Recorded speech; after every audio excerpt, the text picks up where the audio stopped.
Thanks for coming. I answer any questions for you. Front row, Dave. Coach, I know every year we ask you during camp how many true freshmen you think might play, and it seems like all of them. every year, yeah, right. It seems like every year it's a little less than what you predict. Last year was close. I think you had 9. I have to ask you again, how many true freshmen do you anticipate playing this year? Oh, I think we had practice 9, and you just caught me off guard a little bit. I hate to throw numbers out, but you know, this is one of the better classes we've ever had. Yeah, I'd be throwing an arbitrary number, yeah. On the other end of the spectrum, a fifth-year senior, Mike Hill, there's been some talk he might miss the start of the season. Can you clarify what's going on with Yeah, Mike he's Hill? suspended for a few games. I've not determined exactly what it is right now, so he won't play in the opener. And do you know the length of the suspension? Not yet. Okay, thank you. Back row middle, Steve. Yeah, Coach. Mike Weber, as we watched the other day, was kind of on the side.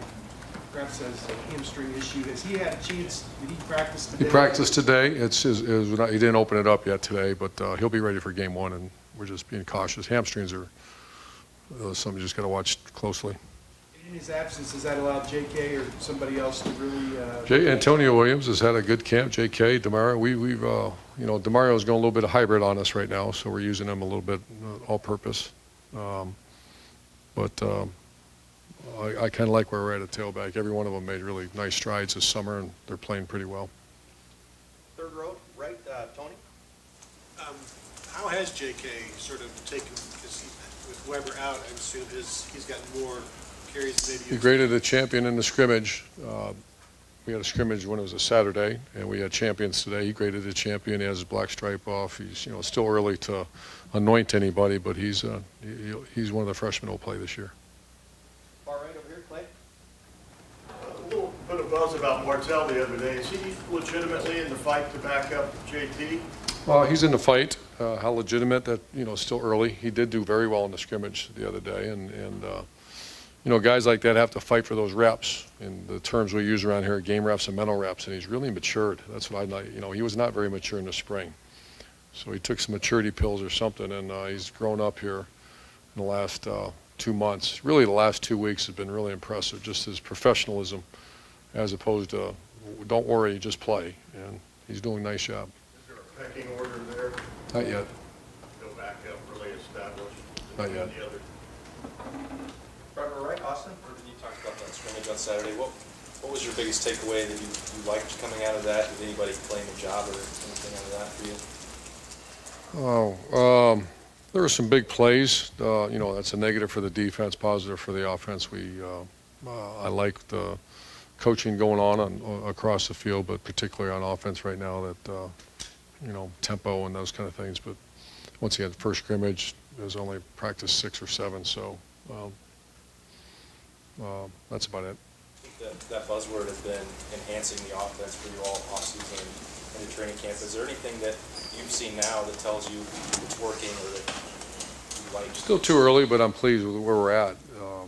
You know, I just like the chemistry in the offensive staff room, which we all know how important those type of things are. I think the one area that's really improved is the offensive line play too, and that's obviously that's where this whole thing starts. Front row right, Tim. Yeah, following up on that, if you had to start an offensive line tomorrow, who would be in that right guard spot? I mean, do you have that yet? I mean, do you have a couple guys? It's slash right now. It's Malcolm, Burrell, Knox. It's still slashed. There's one other guy. The other guy that's playing pretty well is Bowen, and I don't know if we'll move him to guard, but he's earning some time.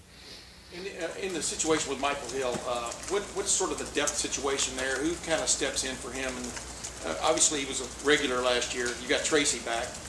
Got Tracy back, and then you got Devon Hamilton, you got BB, you got Jay Sean. Those are guys that are stepped up.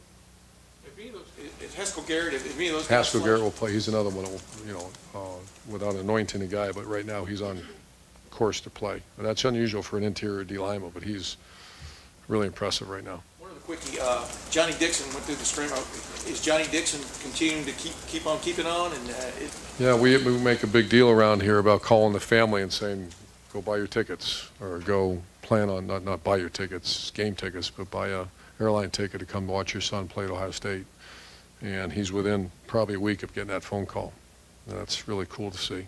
Had a really good day today, by the way. Front row left, Bill. Urban, you guys have actually obviously been recruiting at a very high level, but it seemed like if there was one position group that might have lagged behind the rest, it might have been offensive line recruiting. And the last few commits you guys have had, I know you can't talk about them specifically, but has your approach changed to recruiting that position, and why are you guys having so much success now with that? Yeah, I think it's obvious. I think we've had a few that didn't work, and that's a shame. That's not the way it's, evaluation, work ethic, development, dog ate my homework. You've heard that before, right? But the bottom line is it's not, you're right. And so it's just keeping a much closer eye on who we're taking, and maybe not the low-hanging fruit or, the one has a hand up all the time. We just want to make sure you come to Ohio State, you better play by your second year. We got to ask what's going on, or at least be in a rotation. And I've asked that question, and very observant by you. Yeah, you're damn right. That's a problem, and we got to get that fixed. And then different topic, but you mentioned when we were at the job fair that Rashad Berry was going to move over to tight end when you lost A.J. Alexander. It seems like he's actually in the mix to maybe play. Like, what have you seen out of Rashad? He's another guy that, he's going to, that'll be a nice phone call, because he's been pounded around a little bit around here. He's a very nice job maturing. His family should be proud of him academically, just the professionalism. I would anticipate he's going to play for us at tight end. Front row left, Doug. Urban, you guys, we know you rotate on the defensive line, you rotated receiver, you rotated a corner last year. Is there any position that you couldn't rotate if you have enough guys where you philosophically would say, no, it just doesn't work? Offense line's always the receiver, absolutely. Corner, the way Coach Combs, that's one of the first times I've seen three people start at corner. But offense line, that's a tough one. Back to the Paul Brown days, messenger guards. Do you guys remember that? Or those are the ones that called the plays. But offense line, because it's such a chemistry position that you don't want to change that chemistry throughout a game. That's my personal opinion. Like linebacker, could you do this? Oh, sure. Sure, we have in the past, maybe not quite to the extent, but yeah. And Malik Harrison is the fourth man in right now, and he certainly will play, so. And just Booker, everything from getting the starting job last year, everything that happened, not playing then, what he did in the spring, where he is now, just where is he and how's he handled it? He's doing great. He's one of my favorite players. He's just a good guy that works his tail off, and it's not been easy for him. And he's had a very good camp so far. He's for sure, he's in the top 3, 4. And this is going to be the final question right here. Ari? Urban, I assume that you guys go into every single recruiting calendar year with an idea of how many players you want at specific positions, just based on what's on your current roster. But I think there are times where it seems like you guys are getting commitments from pretty good, really good players early on in the process, and then later on you guys might have a shot at a major stud somewhere else that's further away, or that you might not have anticipated you had a real shot at. That's a dilemma. When that happens, when that dilemma happens, how do you guys sort through what to do or how to proceed with the people who are already in your class? That's a great question. We have a little bit of, myself and Mark Pantone, who's our director of player personnel here, is that we have a little overage. And there's certain positions you say you take them no matter what. If they're, when you start talking about linemen, offensive and defensive linemen, they're a great player. You're taking them. So we take, because the hardest thing we deal with too is who won't be here in January. That drives me insane. It's a good problem to have where you guys play well and then they leave after their junior year. we had a couple this year that we just didn't plan for. So we're building in overage in certain positions. Now, do you take them? Those are the things that, that's the calculated risk that you have to take. How does that impact somebody who might already be committed, though? Do you have to reevaluate who's committed ever? Do you have to have tough conversations with people? Yeah, there's one thing that when a commitment at Ohio State, as most places, that doesn't mean you shut her down and all of a sudden you quit going to class. We've had that. I don't know if we never make that kind of stuff public, but we've had people and all of a sudden they missed 29 classes in high school. They get a bad report from an academic report. They get a bad report football-wise. And those are conversations you have, obviously not in the media, because that's not fair, but is what it is. When you commit, we expect your acceleration to do this. It starts doing this. And I would imagine that's everywhere. And one other thing that's unrelated. When you started here at Ohio State, having come from the SEC the previous year before, I'm sure that you looked at what this program was, and then you looked at some of the programs in the SEC that were at the highest level, and you probably compared. going into the 6th year now at Ohio State, and considering the fact that Alabama is arguably one of the best programs in this country, where do you think Ohio State is in that race? Is this built the way that you envisioned it would be when you started? And do you feel like the point that this program's at where it's going to be competing for a playoff spot, regardless of how many people you lose, you've gotten to the point where you're rolling the way that you would have envisioned when you started? You really want a headline here, don't you? I want to know your honest opinion of what you built, and if you think I'm very pleased, when you start, Alabama, what I admire about Alabama is consistency in their program. I think every school in the country would say that. It's pretty, very consistent model. I'd like to think after 5 years we're one of those programs of people for consistency. We haven't won enough championships, et cetera, but we're consistently in the conversation in the hunt in November. That's our goal. Ohio State should be.